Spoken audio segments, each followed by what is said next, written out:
Students, आज हम लोग एक बहुत इंपॉर्टेंट चैप्टर जो है वो डिस्कस करने जा रहे हैं जिसका नाम है रिग्रेशन एंड कोरिलेशन। ये दो इंपॉर्टेंट टॉपिक्स हैं जो ना सिर्फ आपकी स्टैटिस्टिक्स में इंपॉर्टेंट हैं, बाकी आप आगे जाकर जब रिसर्च करेंगे तो इस रिसर्च में इन दोनों टॉपिक्स का नॉलेज होना और उसकी कैलकुलेशंस आना एक स्टूडेंट के लिए बहुत ज़रूरी है। तो स्पेशली आज हम लोग इन दो टॉपिक्स को डिटेल से देखेंगे कि इनके कॉन्सेप्ट्स क्या हैं और इनकी न्यूमेरिकल वर्किंग्स के ऊपर भी वर्कआउट करेंगे, क्योंकि जितनी भी स्टैटिस्टिक्स के चैप्टर्स हैं उनमें रिग्रेशन एंड कोरिलेशन की इम्पोर्टेंस जो है वो बाकी चैप्टर से बहुत ज़्यादा है, क्योंकि इसकी रिसर्च में इम्प्लीमेंटेशन बहुत ज़्यादा है। एक मॉडल आपको इम्प्लीमेंट करना पड़ता है, बाकायदा उसको रिग्रेशन मॉडल कहते हैं। तो अभी हम रिग्रेशन को भी देखेंगे और कोरिलेशन को भी देखेंगे। पहले मैं आपको जो टॉपिक स्टार्ट करने जा रहा हूँ वो है कोरिलेशन। कोरिलेशन बेसिकली रिलेशनशिप को शो करते हैं कि दो वेरिएबल्स के दरमियान जो रिलेशनशिप होता है उसको कोरिलेशन कहा जाता है। यानी दो कोई भी आप वेरिएबल्स ले लें, उनके दरमियान जो रिलेशनशिप होगा, जो उनके दरमियान ताल्लुक़ होगा, उसको हम कोरिलेशन कह सकते हैं। कोरिलेशन बेसिकली तीन तरह की होती है: negative correlation, positive correlation and zero correlation. Positive correlation का मतलब ये है कि अगर दोनों वेरिएबल्स एक ही डायरेक्शन पे मूव करते हैं, फॉर एग्जांपल अगर एक एक्स वेरिएबल है वो इंक्रीज़ कर रहा है और वाई वेरिएबल भी इंक्रीज़ कर रहा है, तो दोनों वेरिएबल्स के दरमियान पॉजिटिव कोरिलेशन है। अगर एक वेरिएबल डिक्रीज़ कर रहा है, दूसरा वेरिएबल भी डिक्रीज़ कर रहा है, दोनों की डायरेक्शन सेम है, तो ये पॉजिटिव कोरिलेशन है। और अगर एक वेरिएबल इंक्रीज़ कर रहा है और दूसरा वेरिएबल डिक्रीज़ कर रहा है, तो ये एक नेगेटिव कोरिलेशन का साइन होगा। तो सिंपल डेफिनेशन क्या है कि अगर दोनों वेरिएबल सेम डायरेक्शन पे मूव करते हैं तो वो पॉजिटिव कोरिलेशन है, और अगर दोनों वेरिएबल्स डिफरेंट डायरेक्शंस पे मूव करते हैं तो ये नेगेटिव कोरिलेशन है। और एक है ज़ीरो कोरिलेशन के दोनों वेरिएबल्स के दरमियान कोरिलेशन नहीं है, एक के बढ़ने से दूसरा के कम होने का और एक के कम होने से दूसरे के कम बढ़ने का कोई फ़र्क नहीं है, तो इसको हम ज़ीरो कोरिलेशन कहते हैं। एक है परफेक्ट कोरिलेशन। परफेक्ट कोरिलेशन का मतलब है अगर दोनों वेरिएबल सेम डायरेक्शन पे भी मूव करें, और दूसरा इम्पॉर्टेंट चीज़ जो है कि उनकी जो स्ट्रेंथ है वो इक्वल टू 1 हो। स्ट्रेंथ इक्वल टू 1 का मतलब ये होता है कि अगर आप उनके अंदर कोएफिशिएंट ऑफ कोरिलेशन निकालेंगे तो वो इक्वल टू 1 आएगा। इक्वल टू 1 आने का मतलब ये है कि दोनों वेरिएबल्स के दरमियान रिलेशनशिप बहुत स्ट्रॉन्ग है, लीनियर कोरिलेशन है। लीनियर कोरिलेशन का मतलब है सेम, अगर एक वेरिएबल मूव कर रहा है जिस रेशो से मूव कर रहा है, दूसरा वेरिएबल भी उसी रेशो से मूव कर रहा है। फॉर एग्जांपल अगर एक वेरिएबल है 1 x है, x 1 से 2 पे जाता है, 2 से 3 पे जाता है, 3 से 4 पे जाता है, ठीक है, तो कितना 1 का डिफरेंस आ रहा है। इसी तरह अगर एक वेरिएबल y है वो 2 से 4 पे, 4 से 6 पे, 6 से 8 पे जा रहा है, तो देखिए दोनों के दरमियान जो रेशो है चेंज होने की वो सेम है, तो इसको हम परफेक्ट कोरिलेशन कहते हैं। अब ये परफेक्ट पॉजिटिव कोरिलेशन भी हो सकती है, परफेक्ट नेगेटिव कोरिलेशन भी होती है। परफेक्ट का मतलब क्या है कि जो x में चेंज होने की रेशो है वही सेम रेशो जो है y में चेंज होने की रेशो सेम है, तो इसको हम परफेक्ट कोरिलेशन कह सकते हैं। और ये नेगेटिव है, ये पॉजिटिव है, ये तो आपको कोएफिशिएंट ऑफ कोरिलेशन का फार्मूला लगा के भी दिखाया। तो मैंने ये अब क्वेश्चन एक लिखा है, x वेरिएबल है और एक y वेरिएबल है। ये x वेरिएबल एडवर्टाइजमेंट है और y वेरिएबल ये सेल है। ये तो आपको थ्योरेटिकली पता है कि जितनी ज़्यादा एडवर्टीज़मेंट की जाए तो एडवर्टीज़मेंट का इम्पैक्ट सेल के ऊपर आता है। तो हम यहाँ पर दो वेरिएबल्स लिए हैं, एक x वेरिएबल लिया है और ये y वेरिएबल्स लिए हैं, और ये जो वैल्यूज़ ली हैं ये मैंने लैक्स में ली हैं। मींस कि अगर हम 1 लाख की एडवर्टीज़मेंट करते हैं तो हमारी जो सेल है वो 10 लाख तक जाती है। इसी तरह 2 लाख, 23 लाख की एडवर्टीज़मेंट करते हैं तो 30 लाख की आपकी सेल जाएगी। तो ये हमारे पास एक डाटा है, और अब हम इससे ये डिफरेंट 6 रिक्वायरमेंट्स हम ये फाइंड आउट करेंगे, और अगर आप ये 6 रिक्वायरमेंट्स कंप्लीट कर लेते हैं तो यही आपका चैप्टर जो है मेन बेसिक कॉन्सेप्ट इसके अंदर यही है। यानी अगर आपको ये 6 कॉन्सेप्ट्स निकालने आ जाते हैं, इसके अलावा स्कैटर डायग्राम भी इसमें आप ड्रॉ कर सकते हैं, तो ये अगर 6-7 पॉइंट्स अगर आप सीख लेते हैं तो इट मीन्स कि आपको ये पूरा चैप्टर जो है वो रिवाइज हो जाएगा। तो आज हम इस लेक्चर में ये 6-7 जो पॉइंट्स हैं हम ये फाइनलाइज कर लेंगे इंशाल्लाह, और इसको देखेंगे। मैं अभी पहला पॉइंट अभी फाइंड आउट करता हूँ, coefficient of correlation. Coefficient of correlation मैंने आपको पहले बताया कि ये दो वेरिएबल्स के दरमियान रिलेशनशिप की स्ट्रेंथ को मेजर करता है। एक बात याद रखिएगा, कोएफिशिएंट ऑफ कोरिलेशन दो चीज़ें आपको बताएगा। एक कि वो रिलेशनशिप उनके दरमियान पॉजिटिव है या नेगेटिव है, वो उसके साइन से पता चल जाएगा। अभी हम आर का फार्मूला कोएफिशिएंट ऑफ कोरिलेशन को आर से डिनोट करते हैं, अभी हम उससे फाइंड आउट करेंगे। अगर उसका आंसर पॉजिटिव आया इट मीन्स कि पॉजिटिव कोरिलेशन है, अगर उसका आंसर नेगेटिव आया तो इट मीन्स कि उसकी रिलेशनशिप जो है वो नेगेटिव है दो वेरिएबल्स के दरमियान। लेकिन अगर हम उसकी स्ट्रेंथ देखना चाह रहे हैं कि वो रिलेशनशिप कितना स्ट्रॉन्ग है, तो वो हमें वैल्यू से पता चलेगा। और उसकी वैल्यूज जो है, अगर उसकी वैल्यू 0.4 से कम होती है तो नॉर्मली उसको हम वीक कोरिलेशन कंसिडर की जाती है, और अगर उसका आंसर 0.4 से 6 के दरमियान आता है तो वो एक एवरेज रिलेशनशिप कंसिडर की जाती है, जिसको मॉडरेट रिलेशनशिप कहा जाता है। अगर 0.61 से 0.80 ये एक एक्सेप्टेबल कोरिलेशन है, इसको स्ट्रॉन्ग कोरिलेशन कहा जाता है। रिसर्च के अंदर कोरिलेशन ये एक्सेप्टेड होती है। और अगर 0.80 से 0.99 तक कोरिलेशन है तो ये बहुत अच्छी कोरिलेशन पाई जाती है दो वेरिएबल्स के दरमियान, वेरी स्ट्रॉन्ग कोरिलेशन इसे कहा जाता है। और अगर आंसर पूरा 1 आ जाए तो वो तो परफेक्ट कोरिलेशन है, और अगर आंसर पूरा 0 आ जाए तो वो एक ज़ीरो कोरिलेशन कंसिडर की जाती है। एनीवेज, ये मैंने आपको डिफरेंट रेंजेस बता दी हैं कि अब आपका आंसर किस रेंज में लाई करेगा। एक बात मैं आपको बता दूं, कोएफिशिएंट ऑफ कोरिलेशन का आंसर 1 से कभी ग्रेटर नहीं होगा, 1 से ग्रेटर नहीं होता। माइनस में भी हो सकता है, पॉजिटिव में भी हो सकता है, तो उसकी रेंज आप यूँ कह सकते हैं इसका आंसर -1 से लेकर +1 के दरमियान लाई कर सकता है। मीन्स के इसका आंसर 1 से ग्रेटर नहीं होगा। माइनस में भी हो सकता है, पॉजिटिव में भी हो सकता है। माइनस होगा तो नेगेटिव कोरिलेशन है, पॉजिटिव में होगा तो वो पॉजिटिव कोरिलेशन है।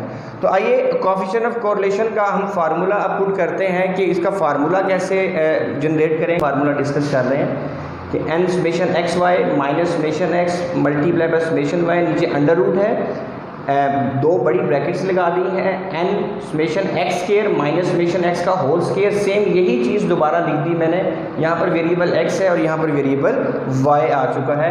तो अगर आप इस फार्मूले के ज़रिए कोएफिशिएंट ऑफ कोरिलेशन निकालेंगे तो आपका आंसर -1 से लेकर +1 के दरमियान लाई करेगा। एक बात याद रखिएगा, ये 3 कॉलम्स आपको ड्रॉ करने पड़ेंगे।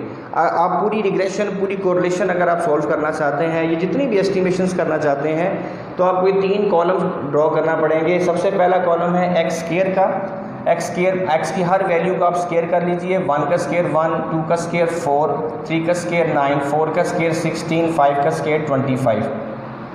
इसी तरह वाई स्क्वायर, वाई की हर वैल्यू का स्क्वायर कर लें। 10 का स्क्वायर 100 आ जाएगा, 20 का स्क्वायर 400 आ जाएगा, और उसके बाद 900, और उसके बाद 2500 एंड 1600। उसके बाद तीसरा कॉलम है एक्स और वाई को आपको मल्टीप्लाई करना पड़ेगा।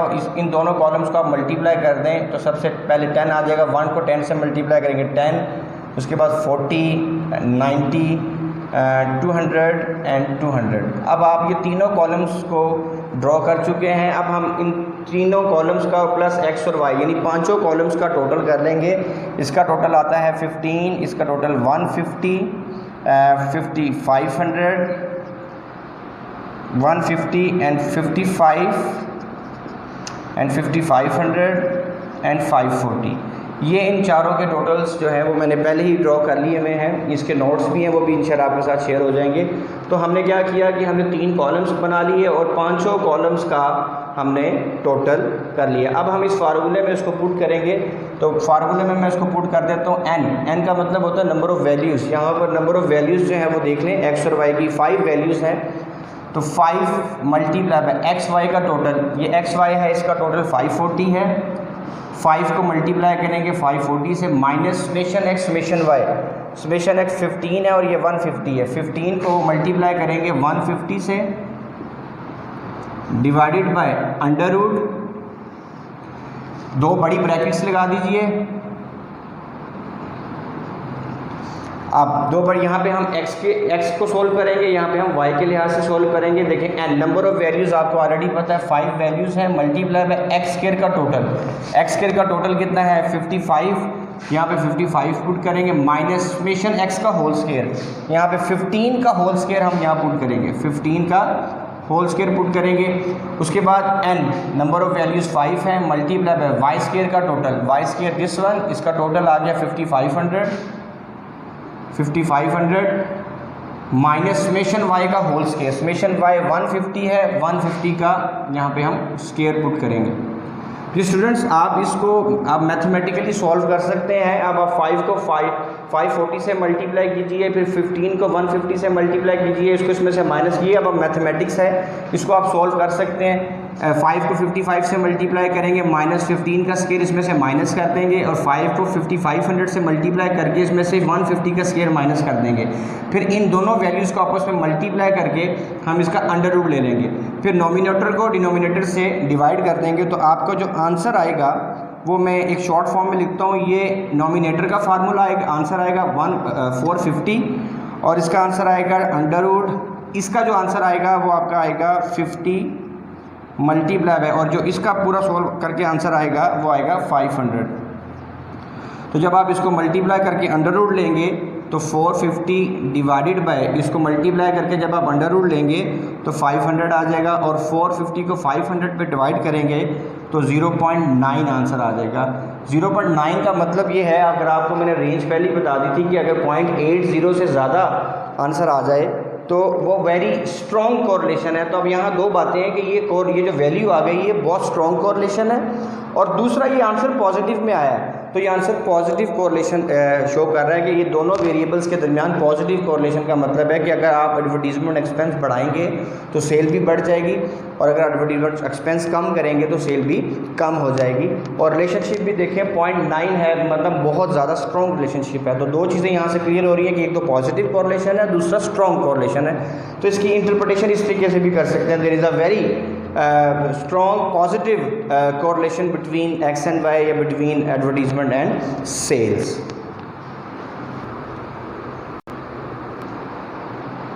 जी स्टूडेंट्स, अब कोएफिशिएंट ऑफ कोरिलेशन तो हम निकाल चुके हैं, जिसका आंसर 0.9 है। आप इसके आगे लिख दें, ये पहली रिक्वायरमेंट हमारी जो है वो कंप्लीट हो गई है कि 0.9 आंसर आ गया। अब हम दूसरी रिक्वायरमेंट पे चलेंगे जिसका नाम है 2 रिग्रेशन इक्वेशन।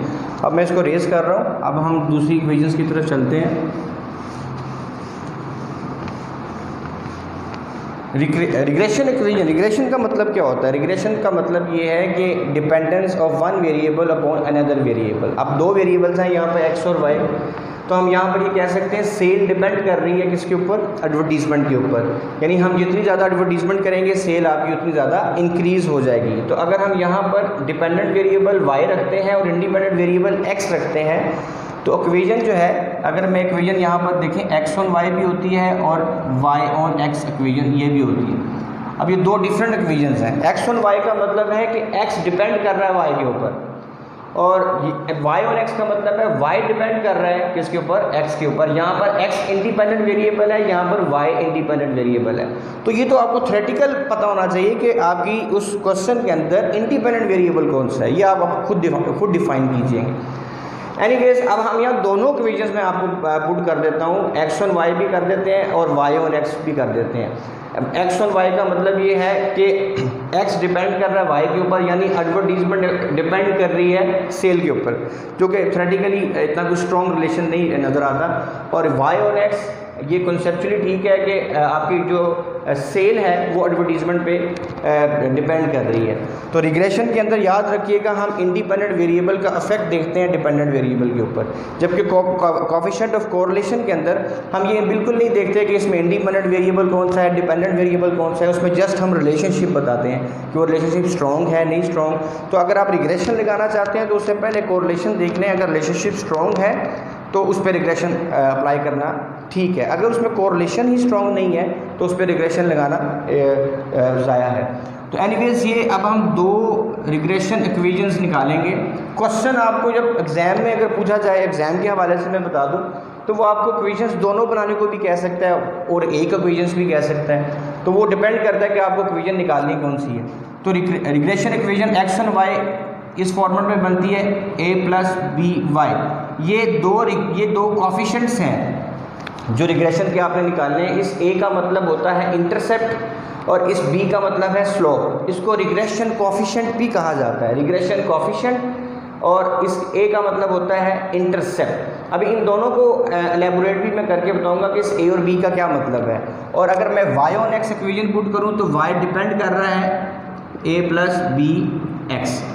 ज़्यादा इंपॉर्टेंट इक्वेशन वैसे y ऑन x ही समझी जाती है नॉर्मली, अगर आपके बुक्स पे भी देखें और डिफरेंट कहीं पे लेक्चर्स देखें तो वहाँ पर y और x को ज़्यादा एक्सप्लेन किया जाता है, यानी डिपेंडेंट वेरिएबल y है और जो इंडिपेंडेंट वेरिएबल है हम नॉर्मली उसको x कंसीडर करते हैं। जो इंडिपेंडेंट, अगर आप ग्राफ बनाएं तो ग्राफ में भी आप x एक्सिस पे इंडिपेंडेंट वेरिएबल जो है वो रखते हैं। एनीवेज, अब मैं दोनों इक्वेशंस को पहले मैं y और x आपको बताता हूँ कि ये b कैसे निकालते हैं और b और a का असल में इसकी इंटरप्रिटेशन क्या है, मतलब कि ये बाद में डिस्कस करते हैं। पहले इसको निकालना सीखिए।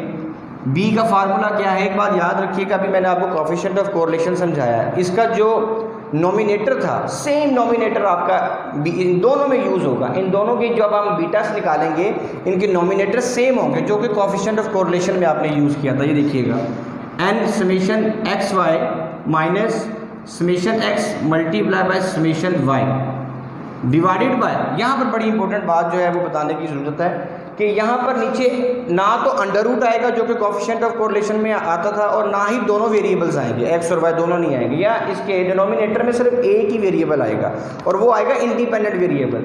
यहाँ देखें b के साथ क्या है, x है, तो नीचे यहाँ पर x आएगा, यहाँ इंडिपेंडेंट वेरिएबल आएगा। ये देखिएगा n summation x square minus summation x का होल स्क्वायर, ये देखिए इंडिपेंडेंट वेरिएबल है। अगर मैं यहाँ पर x और y में b का फार्मूला बनाऊं तो देखिएगा ज़रा सेम फार्मूला आएगा, इसका जो नोमिनेटर है वो सेम होगा, n summation x y minus summation x multiply by summation y divided by, देखिए यहाँ पर x है क्योंकि यहाँ इंडिपेंडेंट वेरिएबल x है, यहाँ पर b के साथ y, मतलब कि यहाँ इंडिपेंडेंट वेरिएबल y है तो यहाँ नीचे भी y आएगा, n summation y square minus summation y का होल स्क्वायर। तो आप ये कैलकुलेशंस पहले ही निकाल चुके हैं, अभी आपने ये सारा कैलकुलेशंस जो है वो पहले ही निकाल चुके हैं। अब इसमें पुट करते हैं, देखिएगा ज़रा, जो अभी नोमिनेटर आपने निकाला था वो 450 था। अगर आप इस वीडियो को थोड़ा सा रिवाइंड करके देखें तो जो उसका नोमिनेटर था 450 था, और जो x की ये इसको जो सोल्व करके जो आंसर आया था वो 50 था। तो 450 को 50 पे डिवाइड करें तो आपके पास जो आंसर आएगा वो निकाल लेते हैं, और यहाँ देखिए 450 डिवाइडेड बाय, इसको सोल्व करके जो आपके पास आंसर आएगा वो आएगा 5000। तो अब आप इसके आंसर्स भी निकाल सकते हैं। वो आंसर्स कैसे निकालेंगे वो देखिएगा। जो इक्वेशन है आपकी x ऑन y, 450 को 5000 पे डिवाइड करेंगे तो आपके पास 0.09 ये आंसर आ जाएगा। इसी तरह यहाँ पे 450 को 50 पे डिवाइड करेंगे तो आपके पास आंसर आ जाएगा 9। ठीक है, अब हम a निकालेंगे, इस इक्वेशन में भी a निकालेंगे और इस इक्वेशन का भी a निकालेंगे। तो यहाँ पर a निकालने का फार्मूला देखें, फार्मूला है y बार माइनस बी एक्स बार, यानी a के फार्मूले में b यूज़ हो रहा है। इट मीन्स कि आपको पहले b निकालना पड़ेगा फिर a निकालेंगे आप। अब इस फार्मूले की ज़रा मेकिंग देखें, यहाँ y पहले आया, यहाँ y की एवरेज लेनी है आपने, y पहले आया क्योंकि यहाँ y डिपेंडेंट वेरिएबल है तो यहाँ पहले डिपेंडेंट वेरिएबल आएगा, और b के साथ हमेशा इंडिपेंडेंट वेरिएबल आता है। इक्वेशन में भी देखें b के साथ इंडिपेंडेंट वेरिएबल आया, नीचे भी इंडिपेंडेंट वेरिएबल आया, और यहाँ पर भी b के साथ इंडिपेंडेंट वेरिएबल की ही एवरेज पुट करेंगे। तो आइए, अब y बार का मतलब क्या होता है, y बार का मतलब आपको बताइए summation y over n minus b हम पहले निकाल चुके हैं 9, और x बार का मतलब होता है समेशन x ओवर n। तो यहाँ पर y बार, जो y बार है, y बार कैसे निकालेंगे कि 150 है, इसका टोटल है 150 को अगर हम 5 पे डिवाइड करें तो ये 30 आ जाएगा, 30, यानी y बार का आंसर क्या आ गया 30 माइनस 9, और x बार यानी समेशन x 15 को अगर हम 5 पे डिवाइड करते हैं तो आंसर आ जाता है 3। ठीक है, अब हम 30 माइनस 9 को 3 से मल्टीप्लाई करेंगे तो आंसर आ जाएगा 9 3 27, और 30 में से 27 को माइनस करेंगे तो आंसर आ जाएगा a। तो ये देखिए इक्वेशन y ऑन x में b का आंसर 9 आ गया और a का 3 आ गया। तो इसकी इक्वेशन फाइनली जो बन गई, फाइनली इक्वेशन है a plus b x, a का आंसर आ गया 3 प्लस b का साइन नेगेटिव होगा तो यहाँ नेगेटिव लिखेंगे, अगर पॉजिटिव होगा तो यहाँ पॉजिटिव लिखेंगे, 9x। ये आपकी इक्वेशन हो गई y ऑन x, इक्वेशन हमने कंप्लीट कर ली है ये। और दूसरी तरफ देखिए, अब यहाँ पर भी a निकाल लें, यहाँ देखें, यहाँ y डिपेंडेंट वेरिएबल, b के साथ हमेशा इंडिपेंडेंट वेरिएबल आएगा, b के फार्मूले में नीचे भी इंडिपेंडेंट वेरिएबल आएगा और यहाँ पर भी इंडिपेंडेंट है। अब यहाँ देखें, यहाँ b के साथ y है तो यहाँ पे पहले x बार आएगा माइनस b y बार, बस इतना याद रख लीजिएगा, फार्मूला बनाते वक्त b के साथ हमेशा इंडिपेंडेंट वेरिएबल आएगा। तो यहाँ पर x बार पुट करें, x बार आपने ये निकाला हुआ x बार 3, 3 माइनस बी इसका आंसर है 0.09 और y बार आप 30 निकाल चुके हैं। तो अब हम इसको सॉल्व करेंगे तो ये आपके पास आंसर आ जाएगा 0.3 ये ए का आंसर आ जाएगा। तो आपकी इक्वेशन क्या बनी, एक्स कैप। इसके ऊपर हम कैप इसलिए लगाते हैं क्योंकि हम एक्स को एस्टिमेट कर रहे हैं, एक्स डिपेंडेंट वेरिएबल है, इसको एस्टिमेट कर रहे हैं। तो इसकी इक्वेशन क्या बनी, a प्लस बी वाई। ए का आंसर है 0.3 प्लस बी का आंसर है 0.09 y। ले ये आपकी इक्वेशन हो गई x ऑन y, ये x ऑन y है और ये y ऑन x है। अब y ऑन x और x ऑन y ये दो मेजर इंपॉर्टेंट इक्वेशंस हैं। अब मैं आपको a और b का मतलब बता देता हूँ, इसका इंटरप्रिटेशन क्या होती है। b का मतलब होता है स्लोप, इसको रिग्रेशन कोएफिशिएंट भी कहते हैं। इसको कहते हैं चेंज, कि x का एक यूनिट अगर चेंज होगा तो y में कितना चेंज आएगा। जैसे यहाँ देखिए आंसर b का आंसर देखिए 9 आया है, तो इसका मतलब ये है कि अगर x का एक यूनिट आप बढ़ाएंगे तो y में जो चेंज आएगा वो कितना आएगा, 9।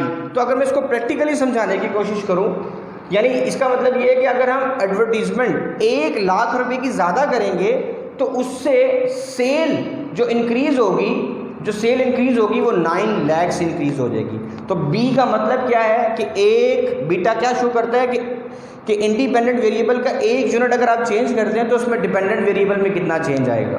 और ये a का मतलब क्या है कि अगर आप सारे इंडिपेंडेंट वेरिएबल्स को उसका अफेक्ट 0 कर दें तब भी जो डिपेंडेंट वेरिएबल की वैल्यू होगी उसको हम a से डिनोट करते हैं। फॉर एग्जांपल कि अगर आप एडवर्टीजमेंट ना भी करें, अगर आप एडवर्टीजमेंट 0 कर दें, इंडिपेंडेंट वेरिएबल का अफेक्ट 0 कर दें, तब भी कुछ ना कुछ सेल होगी और वो सेल की जो वैल्यू आ रही है, a की जो वैल्यू है वो 3 है, ये उस वैल्यू को शो कर रही है कि अगर सारे इंडिपेंडेंट वेरिएबल्स का अफेक्ट 0 हो जाए तब भी जो डिपेंडेंट वेरिएबल की वैल्यू आएगी वो अल्फ़ा होगी, a होगी। इसको इंटरसेप्ट भी कह सकते हैं। तो a और b ये दो इंटरप्रिटेशंस मैंने आपको क्लियर कर दी हैं। हमारा दूसरा टॉपिक भी क्लियर हो गया है, 2 रिग्रेशन इक्वेशंस। जी स्टूडेंट्स, आपको मैं यहाँ पर एक बात बताता चलूँ, रिग्रेशन सबसे ज़्यादा इस्तेमाल की जाती है प्रेडिक्शन के अंदर। अगर आप प्रेडिक्शन करना चाहते हैं मॉडल के हवाले से तो आप रिग्रेशन मॉडल को इस्तेमाल कर सकते हैं। देखें ये तीसरा पॉइंट कहता है कि एस्टिमेट द लाइकली सेल्स, कि सेल्स को आप एस्टिमेट कीजिए अगर हम 7 लाख रुपए की एडवर्टीजमेंट करें। तो ये देखें एक प्रेडिक्शन है कि अगर हम 7 लाख की एडवर्टीजमेंट करते हैं तब कितनी सेल होगी। तो हम इस मॉडल से बता सकते हैं कि अगर हम 7 लाख की एडवर्टीजमेंट करते हैं तो उस वक्त सेल कितनी होगी। आप इस मॉडल में पुट कर दें। अब क्वेश्चन अक्सर बच्चे परेशान हो जाते हैं कि ये हम इस मॉडल में पुट करेंगे या इस मॉडल में पुट करेंगे। देखें एडवर्टीजमेंट को आपने लिया क्या हुआ है, इंडिपेंडेंट वेरिएबल, ये जिसकी भी वैल्यू दी होती है ना, याद रखिएगा, ये जिसकी भी वैल्यू दी होती है वो इंडिपेंडेंट वेरिएबल, हम इंडिपेंडेंट वेरिएबल की बेस के ऊपर डिपेंडेंट वेरिएबल का एस्टिमेट करते हैं। तो ये जो वैल्यू है 7 लाख, ये किसकी है, एडवर्टीजमेंट एक्सपेंस। तो एडवर्टीजमेंट एक्सपेंस यहाँ इंडिपेंडेंट वेरिएबल है, तो यहाँ इंडिपेंडेंट वेरिएबल आपने जो लिया है एडवर्टीजमेंट को यहाँ पे लिया है, ये एक्स, ये इंडिपेंडेंट है, यहाँ एडवर्टीजमेंट इंडिपेंडेंट हो गया और सेल डिपेंडेंट होगी। तो आप इस मॉडल में पुट करेंगे, इस मॉडल में पुट नहीं कर सकते, यहाँ पे रिवर्स है। यहाँ पे आपका एक्स डिपेंडेंट है, एडवर्टाइजमेंट डिपेंडेंट है और सेल आपकी इंडिपेंडेंट है। तो बहरहाल आप इस इक्वेशन में पुट करेंगे तो ये एडवर्टीजमेंट एक्सपेंस, ये x is equal to 7 lakh. तो आप लैक्स तो पुट नहीं करेंगे, सिर्फ 7 पुट करेंगे क्योंकि सारा डाटा जो कैलकुलेशन हो रही है वो लैक्स की बेस के ऊपर हो रही है। तो ये आप ये पुट करते हैं, y cap is equal to 3 + 9 और कितना वो कह रहा है 7 लाख की अगर हम एडवर्टीजमेंट करते हैं तो 3 × 63 और ये 66 आंसर आ जाएगा। इसका मतलब ये है कि अगर आप 7 लाख की एडवर्टीजमेंट करते हैं तो जो एस्टीमेट सेल की जा रही है वो 66 लाख तक चली जाएगी। देखिए एक्चुअल में और एस्टीमेटेड में हमेशा डिफरेंस होता है। ये हमने इस मॉडल के ऊपर, प्रीवियस डाटे के ऊपर ये एस्टीमेट किया है कि अगर हम 7 लाख की एडवर्टीजमेंट करते हैं तो हमारी जो सेल है वो 66 लाख तक जा सकती है। जी स्टूडेंट्स, अब हमारे ये 3 पॉइंट्स क्लियर हो चुके हैं। कोएफिशिएंट ऑफ कोरिलेशन जिसका आंसर 0.9 पॉजिटिव आया, 2 रिग्रेशन इक्वेशंस निकाल ली, x on y and y on x, और हमने सेल्स को भी एस्टीमेट कर दिया कि अगर 7 लाख की एडवर्टीजमेंट करते हैं तो हमारी सेल कितनी होगी, ये हमने एस्टीमेट तीसरा पॉइंट भी एस्टीमेट कर लिया। अब हम अपने चौथे पॉइंट की तरफ मूव करते हैं, जिसके लिए हमें इसको रिमूव करना पड़ेगा। और अब हम आगे मूव करते हैं कि एरर का सम जो है वो ज़ीरो कैसे होता है। अगर एरर का सम ज़ीरो है तो इसका मतलब है मॉडल जो है वो आपका ठीक फिट हुआ है और उसमें एरर के चांसेस बहुत मिनिमम है, ज़ीरो है। तो एरर का सम ज़ीरो कैसे करेंगे, अभी हम ये देखेंगे कि कैसी कैलकुलेशन होगी जिससे एरर का सम ज़ीरो आना चाहिए। जो स्टूडेंट्स, अब हम जो एरर का सम जो है वो इक्वल टू ज़ीरो करना है, तो एरर जब भी हम सम ज़ीरो की इक्वल करना है तो आप पहले ये तो अपना कंफर्म कर लीजिए कि आपका मॉडल कौन सा है, x1y है कि y1x है। वैसे तो मैंने आपको दोनों इक्वेशन सिखा दी हैं, लेकिन मॉडल तो एक ही चलेगा ना, या x1y चलेगा या y1x है। तो हम इसको y1x के अकॉर्डिंग ही लेके चलेंगे, क्योंकि y जो है वो आपका डिपेंड कर रहा है x के ऊपर, यानी सेल डिपेंड कर रही है एडवर्टीजमेंट के ऊपर। तो हमारा मॉडल जो है वो यही है, अब हम इसको कैरी करेंगे y1x। एक टाइम पे एक ही मॉडल चल रहा है, हमने दोनों इक्वेशन ऐसे कर ली हैं, तो y1x मॉडल ही चलेगा। तो अब हम एरर कैसे निकालेंगे, ये एरर का सम जो है वो इक्वल टू ज़ीरो होता है। ये देखिए स्टूडेंट्स, एरर का सम निकलता कैसे है, अगर मैं आपको यहाँ पे इसको एक्सप्लेन करूँ तो एरर है इसका फार्मूला है y माइनस वाई कैप, कि y की हर वैल्यू में से y कैप की वैल्यू को माइनस कर दें। ये y कैप का मतलब है जो अपने y की अभी रिग्रेशन इक्वेशन बनाई है, अब पहले हमें ये फाइंड आउट करनी पड़ेगी। y का कॉलम तो हमारे पास है, ये हमारे पास y का कॉलम है, y कैप का कॉलम नहीं है आपके पास, तो y कैप का कॉलम जो इक्वेशंस बनाई है वो इक्वेशन यहाँ पे आप लिख सकते हैं। जो आपने y की इक्वेशन बनाई है वो बनाई है 3 + 9x। अभी इससे पहले यहाँ पे हमने इक्वेशन बनाई थी 3। अब आप क्या करें, ये कैसे निकालेंगे, आप x की वैल्यू पुट करते जाएं। x की पहली वैल्यू है 1, आप इस इक्वेशन में 1 पुट करें, 3 + 9 और इसकी वैल्यू पुट कर दें 1। तो हम 9 को 1 से मल्टीप्लाई करेंगे, 9 1 = 9 और ये 3 ऐड कर देंगे तो आंसर आ जाएगा 12। ये y की एस्टिमेटेड वैल्यू आ गई है जब हमने x की वैल्यू 1 पुट की है। अब x की अगली वैल्यू क्या है, 2, तो अब आप यहाँ 2 पुट कर दें, 3 + 9 ब्रैकेट 2। तो इसका आंसर जो है वो अब हम लिख लेते हैं, वो आ जाएगा 21। इसी तरह 3 + 9 अब हम 4 पुट कर देंगे और 3 + 9 और अब x की वैल्यू 5 पुट कर देंगे। तो देखिए मैंने सिर्फ x की जगह x की ये पांचों वैल्यूज़ बारी बारी पुट कर दी हैं। अब हम इसके आंसर्स निकाल लेंगे, तो इसके आंसर्स कैसे आएंगे, ये आंसर आ जाएगा 30, ये आ जाएगा 39 और यह आ जाएगा 48। स्टूडेंट यहाँ पर बहुत इंपॉर्टेंट एक बात आपको बताने लगा हूँ, अगर आप y कैप और y, ये y की एक्चुअल वैल्यू का टोटल है 150 और y कैप ये एस्टिमेटेड वैल्यूज़ निकल रही हैं, अगर आप इन दोनों का टोटल करके देखें तो सेम आएगा। इसका टोटल भी आप करके देख लें तो ये आ जाएगा 150। तो आप ये देख लें ये मैच हो गया इसके साथ। तो हमेशा याद रखिएगा, मैं यहाँ पर एक इक्वेशन लिख रहा हूँ, summation y always equal to summation y cap. तो ये देख लें y, यहाँ पे भी एक चेक करने का तरीका है कि y का टोटल जो है वो 150 है और y कैप का टोटल जो है वो भी कितना आया है, 150 आया है। तो अभी हमने एरर नहीं निकाला, एरर कैसे निकालते हैं, याद रखिएगा अगर इनका टोटल इक्वल आ गया तो एरर का सम भी ज़ीरो आ जाएगा। तो यहाँ देखिए एरर कैसे निकालते हैं, y माइनस वाई कैप, ये आपको फार्मूला मैंने बता दिया मैं पहले ही। अब आप y की हर वैल्यू में से y कैप की वैल्यू माइनस कर दें। 10 में से आप माइनस कर दें 12 को, 10 में से माइनस करेंगे 12 को तो आंसर आ जाएगा -2। इसी तरह 20 में से 21 को माइनस करेंगे तो आपके पास आंसर आ जाएगा -1। 30 में से 30 को माइनस करेंगे आंसर आ जाएगा 0। उसके बाद 50 में से 39 को माइनस करेंगे तो 11 आंसर आ जाएगा। और इसी तरह 40 में से 48 को माइनस करेंगे तो -8 आंसर आएगा। अब इसका जो टोटल है एरर, ये जो एरर का सम है वो हमेशा याद रखिएगा वो इक्वल टू 0 होना चाहिए। तो आप इसको टोटल करके देख लें, एरर का सम 0 आ चुका है। तो ये हमारा चौथा पॉइंट भी क्लियर हो गया कि एरर का सम हमेशा इक्वल टू 0 होता है। जी स्टूडेंट्स, अब हम स्टैंडर्ड एरर ऑफ एस्टीमेट को फाइंड आउट करेंगे। Standard error of estimate is just like standard deviation का जो आपने टॉपिक्स पढ़ा हुआ है कि स्टैंडर्ड डेविएशन क्या है कि एवरेज से वैल्यू कितना डेविएट करती है। तो यहाँ पर भी हम जो रिग्रेशन हमने इक्वेशन बनाई है उसमें भी वेरिएशन को ये शो करेगा स्टैंडर्ड एरर ऑफ एस्टीमेट कि एवरेज से कितनी वेरिएशन है।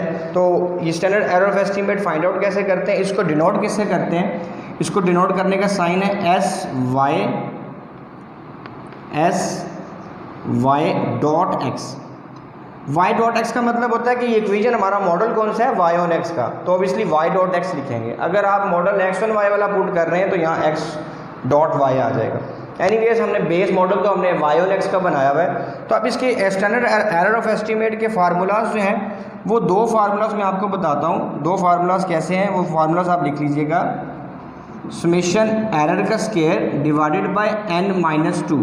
एक तो तरीकाकार ये है कि आप इस तरीके से फाइंड आउट कर दें कि समेशन एरर का स्क्वायर, ये देखिए एरर आपने निकाला हुआ है, आप एरर का स्क्वायर कर लें और उसका टोटल कर लें, वो यहाँ पुट कर दें और n-2 पे डिवाइड करके उसका अंडर रूट ले लें, ये भी एक तरीका है। लेकिन अगर आप इसको दूसरे तरीके से करना चाहते हैं तो दूसरे तरीके से अगर आप करना चाहते हैं तो वो मैं दूसरा वे यहाँ पे लिख देता हूँ।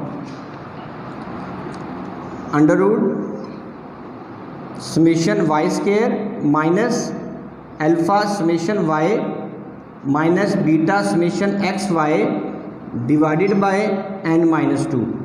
अब अगर आप इस फार्मूले से करते हैं तो इससे भी वही आंसर आएगा, इससे भी वही आंसर आएगा, लेकिन ज़्यादा आसान वैसे नॉर्मली ये फार्मूला है। अगर आपने एरर नहीं निकाला हुआ तो आप इस फार्मूले की तरफ मत जाइए। अगर आपने एरर नहीं निकाला हुआ, अगर आपने एरर निकाला हुआ है तो फिर इस फार्मूले की तरफ जा सकते हैं, इस फार्मूले की तरफ। और नीचे वाला फार्मूला देखें, वाई स्क्वायर का टोटल, वाई स्क्वायर का टोटल आपके पास है अल्फ़ा। इसमें अल्फ़ा देखें ए की वैल्यू जो है रिग्रेशन इक्वेशन में, ये देखें ये ए की वैल्यू है 3, यहाँ 3 पुट कर दें, वाई का टोटल पुट कर दें माइनस बी, ये बी 9 है आपके पास, इस मॉडल के अंदर 9 है, या 9 पुट कर दें, एक्स वाई का टोटल 540 है, यानी इसको आप सॉल्व कर सकते हैं।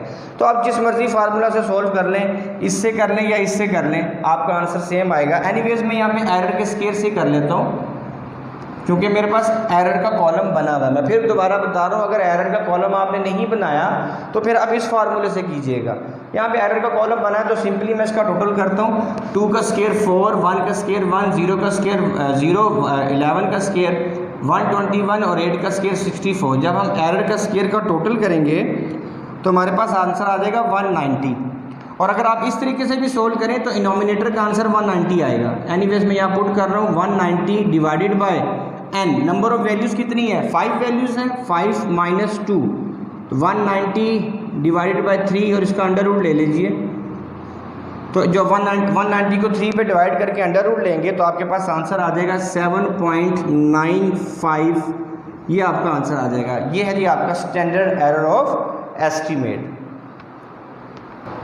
जी स्टूडेंट्स, हमारा अब आखिरी टॉपिक जो है वो रह गया है कोफिशिएंट ऑफ डिटर्मिनेशन। ये बहुत इंपॉर्टेंट टॉपिक है। कोफिशिएंट ऑफ डिटर्मिनेशन का मतलब ये है, जिसको हम आर स्क्वायर से डिनोट करते हैं। इसका मतलब ये है कि इंडिपेंडेंट वेरिएबल जितने भी आपने मॉडल में लिए हैं, यहाँ तो इंडिपेंडेंट वेरिएबल एक ही लिया है, एक्स एडवर्टाइजमेंट लिए, आप 2, 3 जितने भी आपने वेरिएबल्स अगर लिए हैं तो वो खैर वो मल्टीपल रिग्रेशन पे बात चली जाएगी। अभी हम सिंपल रिग्रेशन पे बात कर रहे हैं, क्योंकि सिंपल रिग्रेशन और मल्टीपल रिग्रेशन में फ़र्क क्या है। सिंपल रिग्रेशन में एक इंडिपेंडेंट वेरिएबल लेते हैं, मल्टीपल रिग्रेशन में हम एक से ज़्यादा इंडिपेंडेंट वेरिएबल लेते हैं। तो अभी ये सिंपल रिग्रेशन जो है हमारी चल रही है। तो इसका मतलब है आर स्क्वायर जो कोफिशिएंट और डिटर्मिनेशन क्या शो करता है कि इंडिपेंडेंट वेरिएबल की वजह से डिपेंडेंट वेरिएबल में कितनी वेरिएशन आ रही है। फॉर एग्जाम्पल अगर अभी हम आर स्क्वायर निकालते हैं, आर स्क्वायर आता है फॉर एग्जाम्पल 0.70, मल्टीप्लाई में 100 कर लें तो 70%। तो अगर 70% आ गया, इसका मतलब है कि जो एडवर्टाइजमेंट है उसकी वजह से जो सेल में जो चेंज आ रहा है वो 70% आ रहा है। यानी 70% जो सेल में चेंज आ रहा है वो इंडिपेंडेंट वेरिएबल एडवर्टाइजमेंट की वजह से आ रहा है। जो बाकी 30% है वो सम अदर फैक्टर्स हैं जो अभी हमने मॉडल में नहीं लिए। तो कोफिशिएंट ऑफ डिटर्मिनेशन क्या शो करता है, डिपेंडेंट वेरिएबल में कितना वेरिएशन आ रही है by the independent variable. Total variation की बात हो रही है इस वक्त। तो ये हम निकालते कैसे हैं, आर स्क्वायर का फार्मूला जो है यहाँ पे 2 फार्मूलाज हैं। एक है summation Y cap minus summation Y bar square divided by summation bracket Y minus Y bar का स्केयर। अब ये देखें आपको ये दो कॉलम्स बनाने पड़ेंगे। ये है एक्सप्लेन वेरिएशन, इसको बोलते हैं total variation. Explain variation divided by total variation. अगर आप इस तरीके से नहीं करना चाहते तो इसका सबसे आसान तरीका ये है कि r square coefficient of correlation जो आपने सबसे पहले नंबर पे निकाला 0.9 कोएफिशिएंट, इसका स्केयर ले लीजिए तो आपका कोएफिशिएंट ऑफ डिटर्मिनेशन आ जाएगा 0.9। अगर आप इसका स्केयर ले लेते हैं तो हम सिंपली कह सकते हैं coefficient of determination is equal to coefficient of correlation इसका स्केयर। तो आप कोएफिशिएंट ऑफ कोरिलेशन का स्केयर ले लें तो 0.81 आ जाएगा। 0.81 का क्या मतलब है? अगर आप इसको परसेंटेज में ले लें, मल्टीप्लाई पे 100 कर लें तो 81% आ रहा है। 81% का मतलब है कि इस वक्त सेल में जितना भी चेंज आ रहा है, जितना भी टोटल चेंज आ रहा है उसमें एडवर्टाइजमेंट की वजह से कितना चेंज आ रहा है 81%। जो बाकी 90% जो सेल चेंज हो रही है वो सम अदर फैक्टर्स की वजह से है। उसमें वेदर कंडीशंस हो सकती हैं, उसमें और बहुत सारे फैक्टर्स हो सकते हैं, लेकिन जो इंडिपेंडेंट वेरिएबल एक्स एडवर्टाइजमेंट जो हम ले रहे हैं यहाँ पर, उसकी वजह से 81% टोटल चेंज आ रहा है सेल के अंदर। ये कोएफिशिएंट ऑफ डिटर्मिनेशन की वैल्यू शो करती है। तो ये आपको क्लियर हो गया कि हम कोएफिशिएंट ऑफ कोरिलेशन का अगर हम स्केयर ले लें तो कोएफिशिएंट ऑफ डिटर्मिनेशन आ जाता है। अदरवाइज इसका फार्मूला भी लिखती है। और इसके अलावा काफ़ी कुछ और फार्मूलाज भी हैं जो मैंने अपने नोट्स में शेयर किए हुए हैं, आप मेरे नोट्स को भी देख सकते हैं। कुछ बाकी दूसरे फार्मूलाज हैं जो इंपॉर्टेंट फार्मूलाज हैं, तो वो मैं आपके साथ नोट्स में शेयर कर चुका हूँ। जी स्टूडेंट्स, अभी 6 चीज़ें हम डिस्कस कर चुके हैं। बस अब हमारे 2 मिनट मुझे और चाहिए। उसके बाद ये छोटी छोटी 3 चीज़ें आपको डिफ़ाइन कर दूं। पहले ये देख लें स्टैंडर्ड डेविएशन ऑफ एक्स। ये आपको किसी भी एक्स का कॉलम हो उसका स्टैंडर्ड डेविएशन निकालना हो तो इस फार्मूले से निकाल सकते हैं। ये स्टैंडर्ड डेविएशन है वाई का। ये आपने फार्मूलाज पहले पढ़े हुए हैं। एक्स स्क्वायर का टोटल, ही सारा कुछ आपके पास हुआ है, टोटल सब हुए हैं। अब इसको सोल्व कीजिएगा। स्टैंडर्ड डेविएशन ऑफ एक्स, ये individual standard deviation of x निकाल रहे हैं, ये आंसर आ जाएगा 1.414। ये आप कैलकुलेट करके देख लीजिएगा। इसी तरह स्टैंडर्ड डेविएशन ऑफ वाई कैसे निकालेंगे? वाई स्क्वायर का टोटल डिवाइड बाय एन, और ये वाई की एवरेज है जिसका स्क्वायर लेना है, तो इसको सोल्व कीजिएगा। इसका आंसर आ जाएगा 14.14। ये स्टैंडर्ड डेविएशन ऑफ एक्स है, ये स्टैंडर्ड डेविएशन ऑफ वाई है। अब ये छोटी सी आपस में इनकी रिलेशनशिप देखें। आप कोएफिशिएंट ऑफ कोरिलेशन इस तरीके से भी निकाल सकते हैं कि अगर आप दोनों रिग्रेशन कोएफिशिएंट्स, इसको रिग्रेशन कोएफिशिएंट्स कहते हैं, ये बीटा एक्स ऑन वाई है, ये बीटा वाई ऑन एक्स है।